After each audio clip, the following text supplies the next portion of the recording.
My name is Isabella White. I'm 34 years old. I paid for every dollar of my sister's education and the seed money for her company. The final tally was $485,000. She thought I was a quiet administrator at a boring foundation. The truth was I managed the grants that kept her company alive. It all unraveled at the Boston Women in Innovation Gala, under the crystal chandeliers of the Park Plaza Hotel ballroom.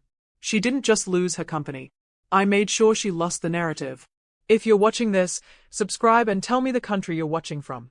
I exist in the quiet spaces.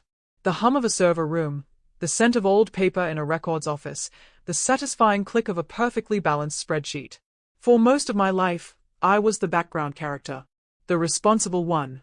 The one who made sure the bills were paid so the star could shine. My sister, Chloe, is the star. She's 2 years younger, but she's always sucked up all the oxygen in the room. She's beautiful, charismatic, and has a way of making people believe every word she says. Our parents saw it early. Chloe was the visionary. I was the support system. They didn't say it in those words, but their actions screamed it. Chloe wanted to attend a private university just outside Boston. A place with a hefty price tag. My parents sighed about the cost. I took on a second job as a night auditor at the Colonnade Hotel to make it happen. I'd finish my day job in financial administration, grab a coffee, and then work from 11 p.m. to 7 a.m., checking figures while the city slept. The money went straight into a dedicated account for her tuition. She graduated with a degree in communications and immediately decided she was destined to be a tech mogul. She didn't know how to code, but she had an idea. An app. She always had ideas. She needed to attend an intensive coding boot camp. That was another $30,000. I sold my car, a reliable Honda Accord I'd paid off, and took the train everywhere for 2 years.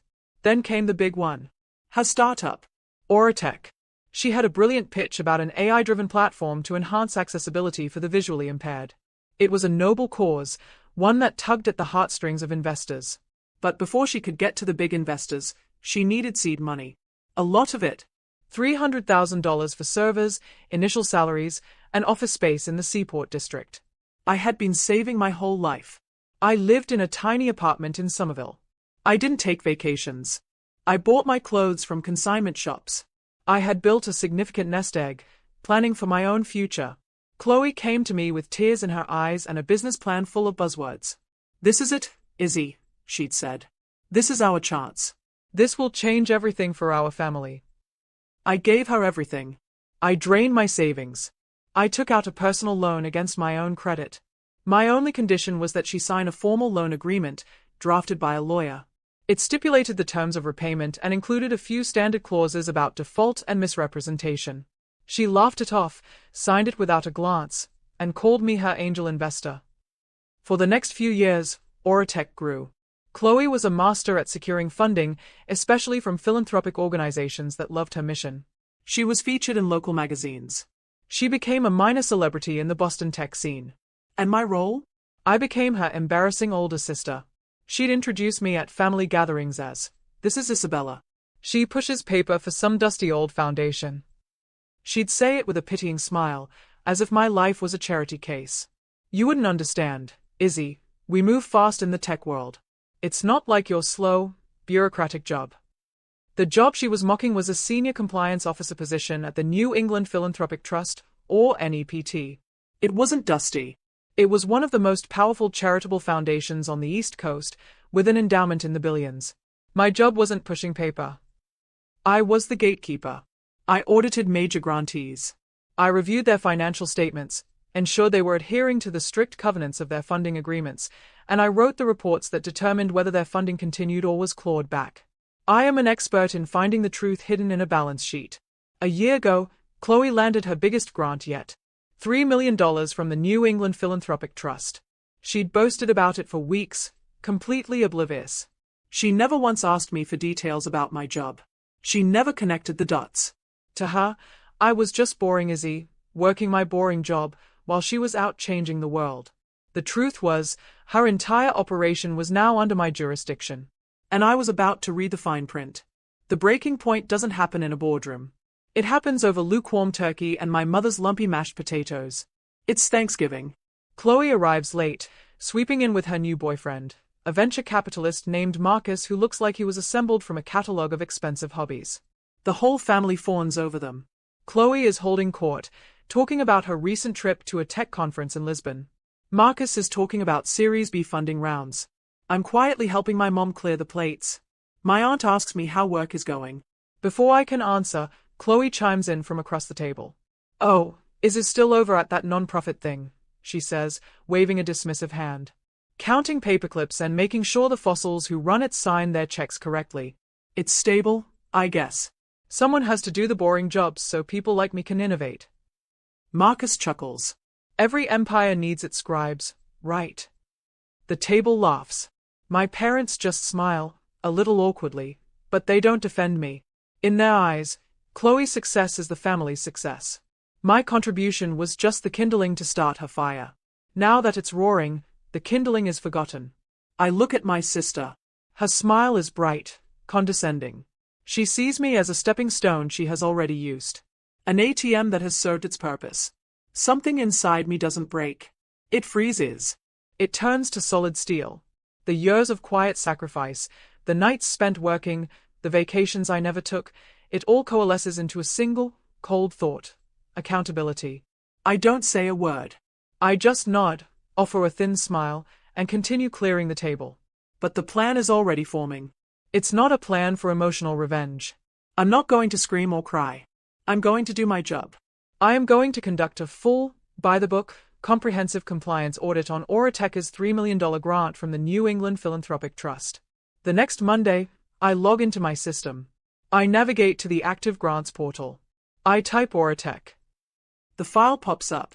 The grant was awarded to fund the development and beta testing of Project Lighthouse, their signature accessibility software.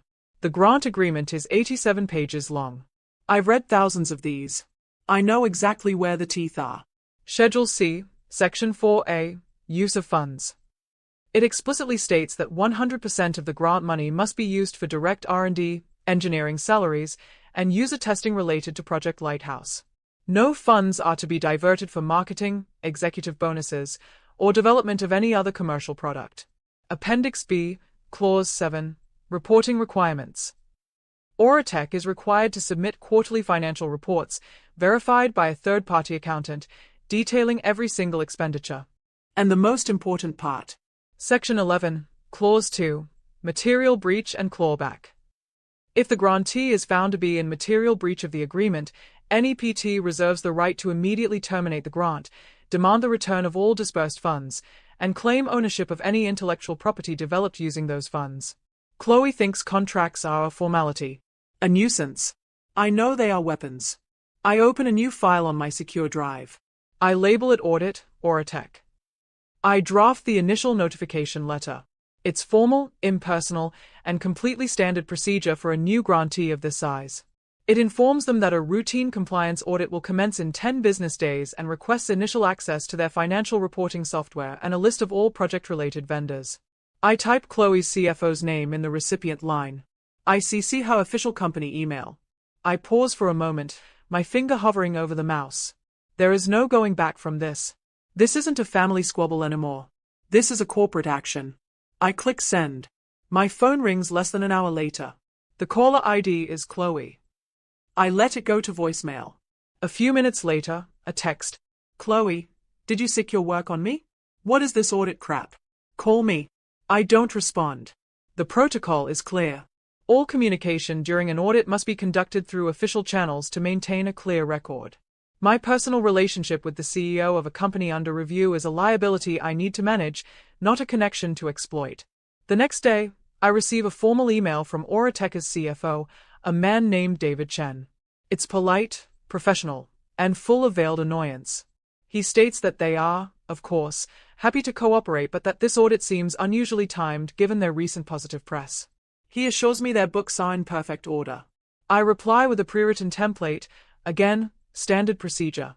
I attach the formal document request list, full payroll records for the Project Lighthouse team, all vendor invoices for the last 2 quarters, detailed expense reports for all executive staff, and access logs for their accounting software. This time, Chloe doesn't wait. She calls my work phone. I have to answer it. Isabella, what the hell is going on? Her voice is sharp, stripped of the fake sweetness she uses in public. This is Isabella White, I say, my voice flat and professional, as if speaking to any other grantee. To whom am I speaking? There's a pause. It's your sister, you robot. What is this mountain of paperwork you're demanding? We have a product to build. We don't have time for your bureaucratic nonsense. Aurotech, as a recipient of a multimillion-dollar grant from the trust, is contractually obligated to comply with routine audits, I state calmly. The document request is standard.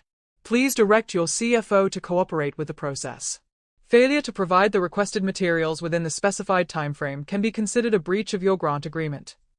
I can hear her sputtering on the other end. A breach?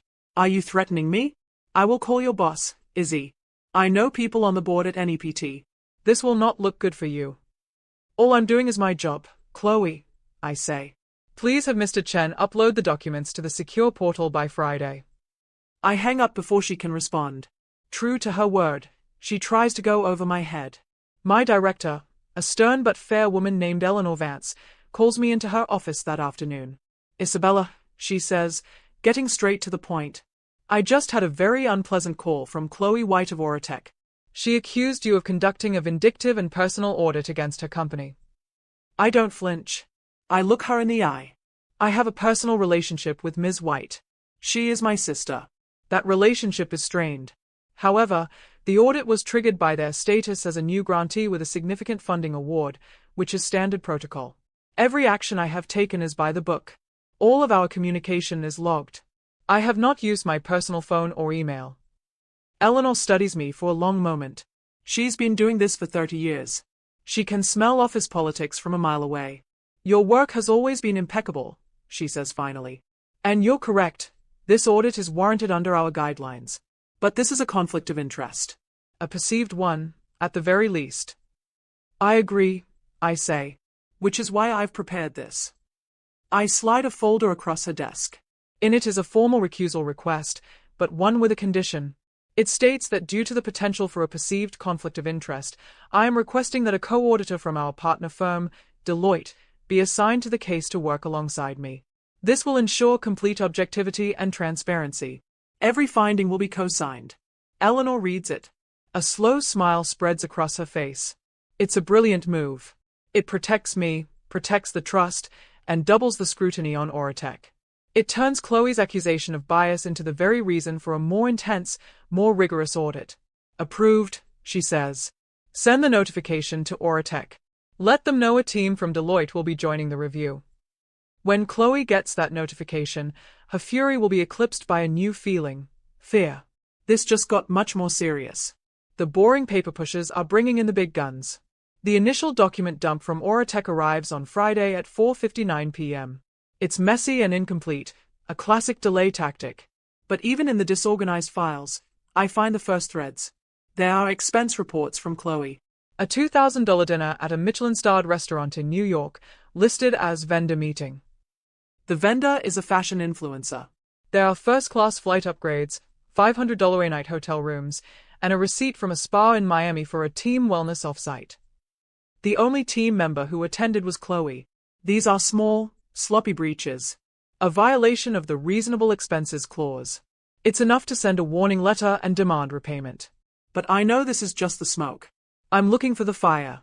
The pressure works. A week into the joint audit, Chloe does exactly what I expect her to do. She tries to handle it personally. She shows up at my apartment building in Somerville on a Sunday evening. I see her pulling up in her new Tesla from my third-floor window. She bypasses the intercom, likely getting buzzed in by another resident who was charmed by her story. A minute later, there's a sharp, insistent knock on my door. I open it. She's dressed in an expensive-looking cashmere coat, her hair perfect, her face a mask of controlled anger. She pushes past me into my small, tidy living room. We need to talk, she says, her eyes sweeping over my modest furniture with disdain. Alone. No auditors, no lawyers. There's nothing to talk about, Chloe, I say, closing the door. This is a professional matter. Stop it with the robot act, Izzy, she snaps. I know why you're doing this. You're jealous. You've always been jealous. You couldn't stand to see me succeed on my own. I almost laugh. On your own? I paid for the education that got you here. I paid for the seed money that started this company. My money. Not the family's. Mine. Her face tightens. And I'm grateful for that. I was going to pay you back. With interest. But this? Trying to ruin me with your little rulebook? This is spite. She softens her tone, trying a different tactic. The one that always used to work. The charming, little sister in trouble act. Look, she says, sitting on the edge of my IKEA sofa. I know some of the expenses look bad out of context. But that's how this world works. You have to spend money to make money. That dinner in New York. I was networking. The hotel? It's about image. You wouldn't understand the pressure. I just stand there, silent, letting her talk. This is what auditors do. We listen. People under pressure always say too much. It's all for the company, she continues, her voice rising with passion. Everything I do is to make Auratech a success. We're even developing a new product. Something with huge commercial potential. It's a spin-off from the Lighthouse Code. A new photo filtering app that uses our AI. It's going to be huge, Izzy. It'll make so much money we can fund the accessibility project forever without begging your foundation for scraps. And there it is. The admission. The fire I was looking for. I keep my face a perfect blank. A new commercial product? A photo filtering app. Yes, she says, excited now, thinking she's getting through to me. It's called Ecliptic. We've been using some of the engineering team from Lighthouse to build the prototype. It's a much faster path to profitability. It's smart business. My blood runs cold, but my voice remains steady. You're using engineers, whose salaries are paid for by the NEPT grant for Project Lighthouse, to develop a separate, for-profit commercial app. She finally sees the trap. Her expression falters. It's a strategic allocation of resources. We're leveraging synergies. It's complicated. No, I say, my voice dropping to a quiet, lethal calm. It's not complicated at all. It's called diversion of funds. It is a material breach of Schedule C, Section 4A of your grant agreement. The color drains from her face. She stands up, her mask of confidence crumbling. You wouldn't dare. This conversation is over, I say, walking to the door and opening it. Please direct all future communications to my work email, or the email of the lead auditor from Deloitte. She stares at me, her eyes wide with a mixture of hatred and genuine shock. She finally understands. I'm not the jealous sister. I'm the compliance officer. And she just handed me a signed confession. After she leaves, I walk to my desk. I sit down and type up a memo of our conversation, dating and timing it precisely. Subject: unsolicited conversation with Auratech CEO Chloe White. I recount her admission word for word. I email it to Eleanor and the Deloitte auditor, logging it as an official piece of evidence in the audit trail. Then, I open a locked file drawer. I pull out a thin folder. Inside is the original loan agreement she signed 5 years ago. The one for the $485,000. My personal investment. I scan the document until I find the clause my lawyer insisted on including. Clause 9b, Default and Equity Conversion. It states that in the event of gross mismanagement, fraudulent activity, or material breach of agreements with other major funding partners, I, Isabella White, have the sole right to convert the outstanding loan amount, plus accrued interest, into a controlling equity stake of 51% of the company's common stock. Chloe didn't just confess to breaching her grant. She triggered the clause that would give me her entire company. The confession changes the game. We now have cause to demand a full forensic audit. The Deloitte team takes the lead, invoking clauses in the agreement that give them the right to mirror Auratech's servers and access all internal communications, including emails and Slack channels. Chloe and her CFO try to stonewall, but it's too late. With Eleanor's backing, we issue a formal notice of noncompliance, giving them 48 hours to provide full access before we initiated legal proceedings to freeze their assets. They fold.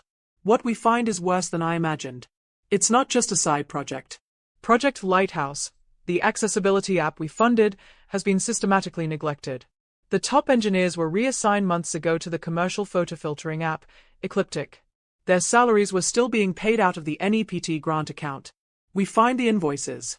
They set up a shell corporation, Innovate Sphere LLC, registered to her boyfriend Marcus's address. Auratech was paying this company hundreds of thousands of dollars for consulting services. We cross-referenced the bank records. The money flowed from Innovate Sphere directly into Marcus's personal account, and then a significant portion was transferred to a joint account he held with Chloe. They were using our grant money to fund their lavish lifestyle. We find the pitch decks. Chloe was using the humanitarian reputation she built with Project Lighthouse to add legitimacy to her pitches for Ecliptic. She was telling venture capitalists that Ecliptic was a spin-off from a successful, grant-funded philanthropic project, implying NEPT's stamp of approval. She was leveraging our good name to commit fraud. The Deloitte auditors are methodical, ruthless. They build a timeline, a money trail, an evidence locker of damning PDFs and spreadsheets. Every claim is backed by an immutable digital record. While they work on the corporate side, I focus on the personal one. I contact the lawyer who drafted my original loan agreement. I forward him a summary of the preliminary audit findings. His response is immediate. This is a clear-cut case of fraudulent misrepresentation. The conversion clause is ironclad. She gave you the keys to the kingdom the moment she started cooking the books. He begins drafting the formal notice of equity conversion. It's a legal document that, once served, will be as good as a stock certificate. The family, of course, gets involved. My parents call me. My mother is crying. Chloe told us what you're doing, she sobs. How can you do this to your own sister? After everything we've done for you both. What Chloe is doing is illegal, I reply, my voice even.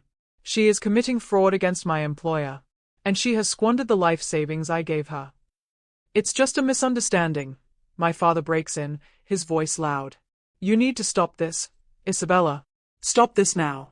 We are family. I am stopping it, I say. I am stopping her from destroying herself and from defrauding a foundation dedicated to helping people. This is not up for debate. I end the call. The family that always put me in the support role is now demanding I support my sister's crimes. The dynamic they created, the star and the stagehand, is the very thing I am now dismantling. The audit report is finalized a week later. It's 120 pages of cold, hard facts. It details the diversion of funds, the shell corporation, the fraudulent invoices, the neglect of the primary project. The recommendation is unequivocal: immediate termination of the grant, a full clawback of the $3 million, and referral of the case to the Massachusetts Attorney General's Office for Criminal Investigation. Eleanor reads the entire report in her office, with me sitting opposite her. She closes the final page and looks at me. This is one of the cleanest, most definitive cases of grant fraud I've seen in my career, she says. And you handled it perfectly. She approves the report. The trigger is now officially ready to be pulled. All that's left is to choose the time and place. And I know exactly where it needs to be. The Boston Women in Innovation Gala is in 2 weeks. Chloe is this year's keynote honoree. She's receiving the Visionary of the Year award for her groundbreaking work in accessible technology. It's the peak of her public triumph. The perfect stage for the truth. The 2 weeks leading up to the gala are a masterclass in quiet preparation. The machine of justice is slow, but it is thorough. I am the operator. My first packet is for the New England Philanthropic Trust. It is the official instrument of Orateka's downfall. Artifact 1, the final audit report. This isn't just a summary, it's an encyclopedia of Chloe's deceit. It's professionally bound, with a charcoal gray cover and the NEPT seal embossed in silver. The executive summary, a single page that brutally and efficiently outlines the findings. Words like material breach, systematic diversion of funds, and fraudulent misrepresentation are used without qualifier.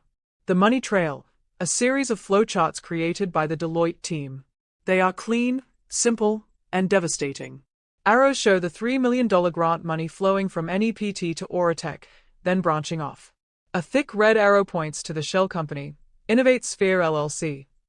Another shows grant-funded salaries being paid to engineers whose time-tracking software proves they worked exclusively on the commercial app, Ecliptic. The evidence appendix, this is the heart of the packet. Every claim is footnoted. Exhibit A, the signed grant agreement, with Schedule C, Section 4A highlighted in yellow. Exhibit B, bank statements from Oratec showing direct transfers to Innovate Sphere LLC. Exhibit C, corporate registration documents for Innovate Sphere LLC, listing Marcus's home address as the principal place of business.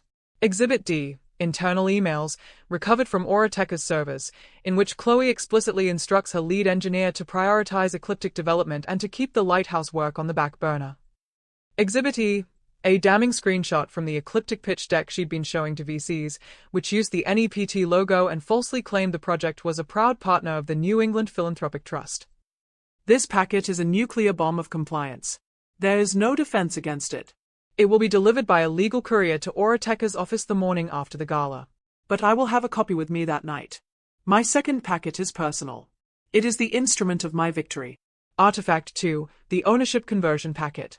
This is simpler, contained in a slim, leather-bound portfolio. It represents my $485,000 and the power it now holds. The original loan agreement. The first document is the agreement she signed without reading years ago. I have the original, with her flowing, arrogant signature at the bottom. Clause 9b, default and equity conversion, is outlined with a subtle, razor-thin red box. Proof of funds transfer. Bank statements from my personal account from 2018 to 2020, showing the series of transfers to her. The total, $485,000, is circled at the bottom of the final statement.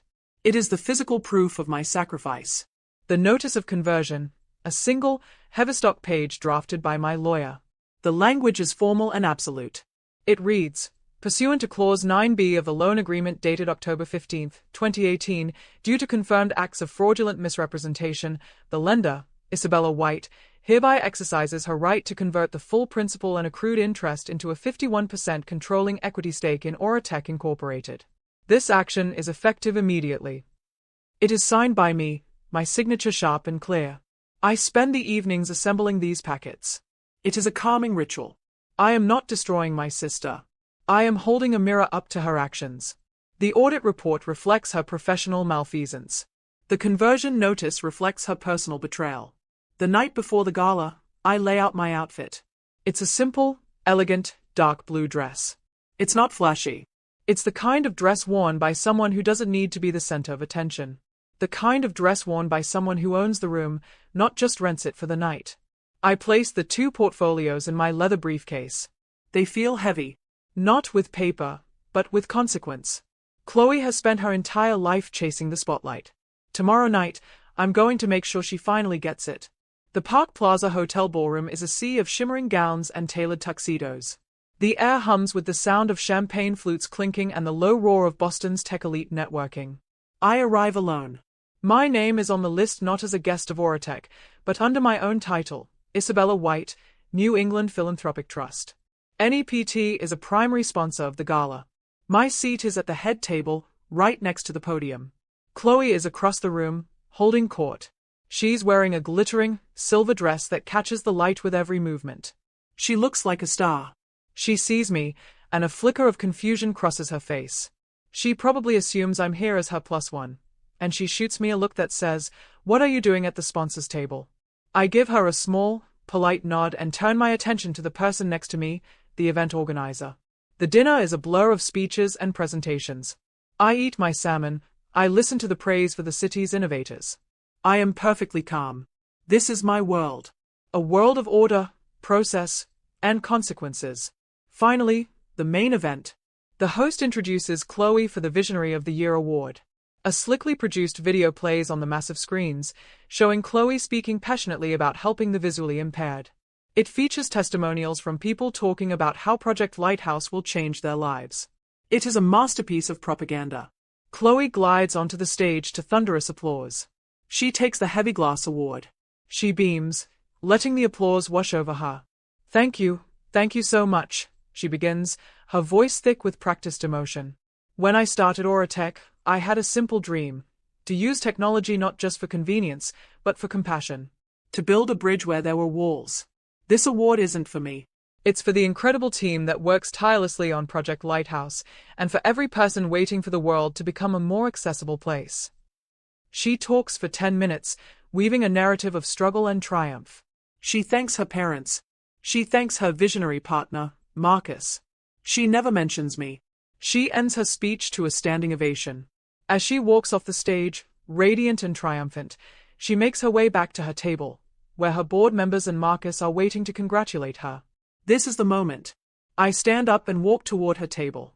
I move with purpose, my briefcase in hand. People part for me, assuming I'm an event official. Chloe sees me approaching, and her smile tightens. She thinks I'm coming to gush, to finally play the role of the proud, supportive sister. I reach her table. Her board members are shaking her hand. Marcus is kissing her cheek. "Chloe," I say. My voice is quiet, but it cuts through the celebratory noise. She turns to me, her expression annoyed. "Izzy, not now. We're celebrating." "I have something for you," I say. I open my briefcase. The people at the table, her inner circle, fall silent, curious about this interruption. I pull out the first portfolio. The thick one with the NEPT seal. I don't hand it to her. I place it firmly on the table in front of her chairman of the board. "This is an advance copy of the final audit report on Oratech from the New England Philanthropic Trust," I announce, my voice clear and steady. Every person at the table is now staring at me. It details a systematic, multi-year campaign of grant fraud. Effective tomorrow morning at 9 a.m., NEPT is terminating its funding agreement, initiating a full clawback of all $3 million, and filing a report with the Attorney General's office. A collective gasp goes through the table.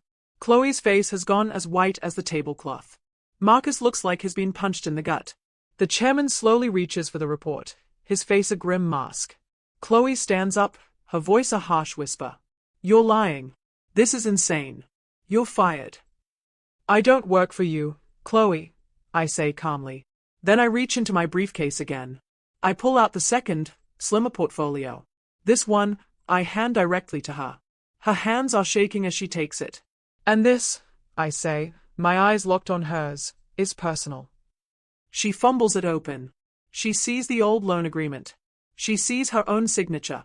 Her eyes dart to the final page, the notice of equity conversion. I watch the precise moment she understands. Her entire body goes rigid. The blood drains from her face, leaving only her bright red lipstick in stark relief. "Per the agreement you signed on October 15, 2018, I state, for the benefit of her board members who are listening with rapt attention, your fraudulent activity has triggered Clause 9b. I have exercised my right to convert my personal investment of $485,000 into a 51% controlling equity stake in your company." I pause, letting the words hang in the air. Effective immediately, I am the majority shareholder of Oratech. There will be an emergency board meeting tomorrow at 10 a.m. The first item on the agenda will be the termination of your employment as CEO. Silence. Complete, stunned silence at the table. The applause for her award has faded. The narrative she spent years building has just been erased and rewritten in under 60 seconds. She looks from the paper in her hands to my face. She sees no jealousy, no anger, only the finality of a contract being executed. She opens her mouth, but no sound comes out. Her moment of ultimate triumph has become her public execution. And the executioner was the quiet, embarrassing sister she left in the background. The next morning, I walk into the Oratech offices in the Seaport district. The glass walls and open-plan layout, once symbols of modern innovation, now feel like a crime scene. A few employees stare as I walk past, whispering. The news has already started to spread. The emergency board meeting is short and brutal. The chairman, having read the executive summary of the audit report, does not put up a fight. My lawyer is present via video conference. He walks them through the legality of the equity conversion. It is airtight. The vote to remove Chloe as CEO is unanimous. Marcus is fired from his consulting role by the end of the hour. Chloe isn't there. She sent a one-line email from her lawyer, acknowledging receipt of the notices. My first act as majority shareholder is to put the company on the right path. I hire a well-respected interim CEO from the Boston tech community. I address the entire staff in an all-hands meeting. I don't mention Chloe's name. I simply state that the company is undergoing a restructuring to refocus on its original mission. Our primary, and only, goal moving forward is the completion and launch of Project Lighthouse, I announce. The commercial app, Ecliptic, is cancelled. All resources will be redirected to the accessibility project. Our commitment to the grant we accepted, and to the community it serves, will be honored. Some of Chloe's loyalists quit. Most of the engineers, however, are relieved. They were passionate about Project Lighthouse and hated being pulled away to work on a superficial photo app. The mood in the office shifts from fear to a quiet sense of purpose. I work with NEPT to restructure the grant, because I, as the new owner, self-reported the fraud and presented a clear plan to rectify the situation. They agree to halt the clawback. They put Oratech on a strict probationary and reporting schedule, with me as the direct line of accountability. The trust isn't just a foundation, it's my employer. They know my work. They trust me to clean this up. The family is a wasteland. My parents leave me a string of furious, then pleading, voicemails. I don't answer.